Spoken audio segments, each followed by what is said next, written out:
Hi everyone and welcome back. This video, titled Why Am I Here?, is the third in our trilogy of introductory pieces, including last week's survey and this week's What is a University? Our series of class lectures will officially begin next week, but first, something more important. For all of our school lives, starting from the earliest elementary days through high school and college, all that teachers and schools want from us seems to be, what is the answer? We are graded and evaluated by how well we can spit back the information that has been given to us. But in life, often the question is more important than the answer. I often say the smartest person in the room is the one with the best questions, not the best answers. Because good questions show that they are thinking ahead of the problem, not just responding to the immediate question.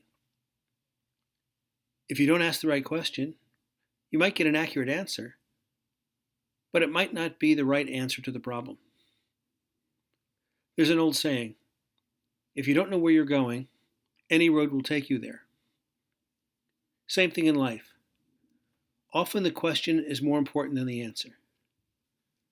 So here's my question. Why are you here?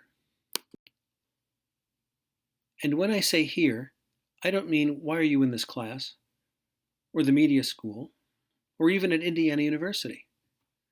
What I'm asking you is, why are you in college? Why have you committed to spending 4 years of time, effort, and a lot of money to this project? This is something you should ask yourself occasionally, and the best time is at the start of every semester. I used to ask myself, why am I in college, during every final exam, but that's a different matter entirely. So why are you in college? There are many valid reasons. Stop the video here and see how many reasons you can come up with. Well, the most obvious is to get a degree, so you can put those little letters after your name if you like, BA or BS or BFA.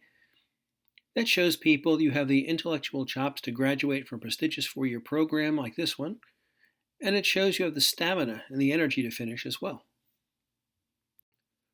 Or perhaps another reason is family expectations. Your parents went to college, and they want you to go too. Or you were the first in your family to go to college, as in my case, and they want the best for you. A third reason might be job interviews, to make yourself more marketable to prospective employers, so that you can walk into an interview brimming with confidence, lean over the desk, and say to the interviewer, yes, I is a college graduate. Another reason is earning power, to make more money. Studies consistently show that high school graduates make more money over the course of their working lives than people who dropped out of high school. And people with some college over the course of their working lives on average make more money than just high school graduates. And college graduates over the course of their lives on average make more money than people with just some college. All of these are good reasons. But I think there's more. Actually, getting an education. Being exposed to the great minds of literature, philosophy, and science. But I submit to you that the overriding reason to go to college is this: to learn to think for yourself. Learning to think, learning to learn, is the most important lifetime skill you can develop. For no matter how well you do in college, despite all the high GPAs and all the A's and all the awards you might win, you can never learn it all. When we return to campus, you could go directly from the library and start reading. Read every word, on every line, on every book, on every shelf, on every floor, for 4 years. Get A's in all your classes and still not know it all. The world is changing so quickly that you will need to be consistently learning for the rest of your life. Success in life is not about raw knowledge. Success is about adapting to changing circumstances and environments, just like in biology and in business. Mark Twain said it best. College is the first step, not the last step, in developing lifetime education skills. I am not a PhD. I am not an academic, which on occasion will be painfully obvious to you. But I am a media executive, that is, a practitioner. Before coming to IU, I was involved in many of the topics and decisions we will be talking about this semester. Oh, wait a minute. Come to think of it, I do have a PhD, but I was born with mine. It stands for poor, hungry, and driven.